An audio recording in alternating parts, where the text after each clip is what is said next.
This is the Transformers Construct Bots Dinofire Grimlock and Optimus Prime. It's a one-of-a-kind figure, and there's no other figure in its wave. There's no other series of other figures in this series. There's only one figure for this size, which is Grimlock. Now, let me quickly show you the packaging. Packaging's so great. Look at that.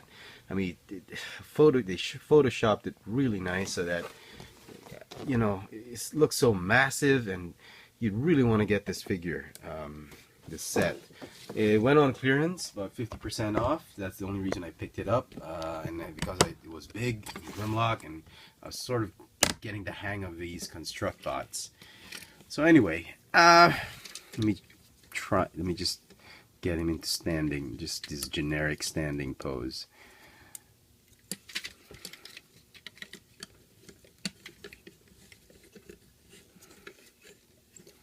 Okay, and I'm probably gonna tell you this. He had a great robot mode and good enough alt mode, but the transformation from one mode to another and his flimsiness, I was a little bit disappointed with this figure. I thought it would be a lot more solid than how it actually is. It's a little bit disappointing. There's a clip right here at the bottom. Clip these. That's how you officially transform him. It's a little bit disappointing. He is heavy. He is massive, but somehow the joints that he came with don't quite support him. And as you can see, he's a very wobbly figure. You wobble him too much, he's gonna tip over. I think Hasbro missed out fell asleep on really strengthening the joints. The joints are tight as it is, but supporting the entire weight and mass of the figure, just, I think it's lacking in some ways, or more ways than one. So anyway, here he is in full erect robot mode, and this is Optimus Prime. It's exactly the same as those blind bag, those packets of Dino Riders Optimus Prime, just painted differently. It's a lighter shade of blue, but it's exactly the same mold, same gun. So I'm not going to talk about too much about this guy. It's going to stay there. It's just really just to ride him. Now, in case you're wondering how big this guy really is, he's about the size of a leader class figure. So here is leader class Grimlock. Head to toe, they're almost the same size. His horn is just a wee bit taller than Grimlock, the leader class Grimlock. But as they stand right now, they're almost the same in height. In terms of heft, mass, and this guy really is a beefy figure. I mean, his whole back assembly has the dino head, and he doesn't even fit the screenshot. And as you can see, there's a Grimlock head, dino head, and it's like his whole back is made of the neck, arms, and head chomper of the dinosaur mode. And as you can see, he's got so much mass compared to this guy. This guy's very thin and lanky, but he's about in the same scale. I don't know. Some of you may argue that he's probably in the ultimate class, if there's such a thing. Higher than a leader, but lesser than a Titan class, maybe an ultimate, I don't know, but to me he's sort of like a leader class. The other construct bots were in like the Voyager class scale for me. So anyway, here he is. He comes with a sword, which also becomes part of the tail, the fire sword, which I don't think he used in the movie, but Grimlock always had a sword. He had a mace. As you can see here are the dino parts. They're all sticking out. These will become the legs. He's got his shoulder cannons. He's got extra swords. These do come off. You can take them off. You can use it as Prime's sword if you want, or use it as one of his swords or double swords. It doesn't really matter. It also comes as an accessory like a spike in Dino mode. And that's it. There's a gimmick here which lights up. I don't know if you can see it. There you go. There's a light up feature and also a missile launching feature. There's a red light inside, and the teeth are made of transparent plastic, so you can, in the eyes, you can really see that red glow. I'll show you later in Dinobot 1. The gimmick is here. You rotate it, it'll fire, rotate the missiles, and pop the spring up the jaw. That's the main gimmick in Dino mode. And in Robot mode, the main gimmick are these launchers that you rotate. There's a knob here, you rotate, and it will trigger the missiles one at a time. These are not spring-loaded, they're just friction-based, like Star Wars rocket launchers that take turns getting pushed out. So not a lot of gimmicks on this guy, but it's good enough. Again, as you said, the whole concept of this figure was, I think, spot on, but when they executed it, they failed to realize that there was a little bit more science to it, more physics involved than just, you know, tight joints. Yeah, look at that. Very, very wobbly. If you want to pose the figure like I'm doing, you'd have to detach these pieces. For stability, I think they had to attach these on the back of his heel right here, but to me, I just detach it. You're going to detach it anyway when you transform him, but essentially that's what it is. So he's got a ball jointed neck, no waist or torso articulation, ball jointed shoulders that go up and down as well, no bicep swivel. He does have a hinge compared to other. That's what I'm talking about. Every time you bend it, it just wants to pop off. It's not a single ball joint, it's like double ball joints that have to support that. The ball jointed wrist, ball jointed elbow. No, elbow is just a hinge, effectively a hinge because of the double ball joints.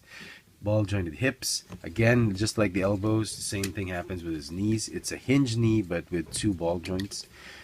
The ankles are interesting. Actually, I like them. They're on a swivel. They rock forward and backward, and they rock sidewards like ankle tilts. So very nice. So the concept was great, but executing it is a little bit flimsy. The robot mode is still gonna get a 9 out of 10 for me. I love the heft. If you're probably gonna leave him displayed in robot mode, if he will fit my shelf, which I doubt, I'll probably have him in like a squatting position just to fit one of my shelves. Dino mode, we'll see later, but the transformation just sucks for me. The whole flimsiness of the figure is going to get a 5 out of 10 for me. The transformation process. The Dinobot, dinosaur mode is probably just going to get an 8 for me. I'll give my final thoughts later. So, transform him into his alt mode, and here's where the flimsiness begins. You can see the whole Dino assembly, it's supposed to be clipped in like that, is just supported by these very, very thin ratchets, these pinions. They're very, very thin struts, and he's supported on the back because he's clipped on to 2 points right there, up there, and down here, which when you remove it, you're supposed to remove these points, and that's what happens. I've tried it several times, but that's exactly what it happens. And as you can see, the whole assembly is just on these 2 very thin, flimsy hinges, which, come on, Hasbro, what were you thinking? I mean, look at that. And that's how they want you to do it. Detach it and then reattach over. Let me just. You're going to reattach it over there, like that. That's how they want you to do it. So, yeah. Okay. And then the shoulders, they're going to detach. Yeah, like I said, detach it here. Fold them, rotate, twist them around like this.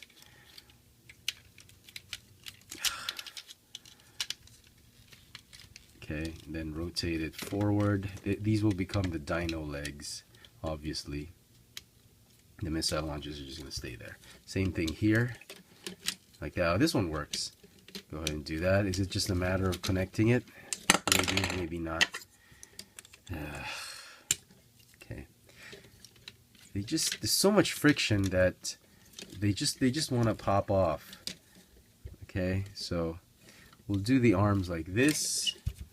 Rotate the feet, the fists like this. They'll become the feet, and you can already see that it's these arms are going to try and support the entire heft of the Dino mode, which is just ridiculous.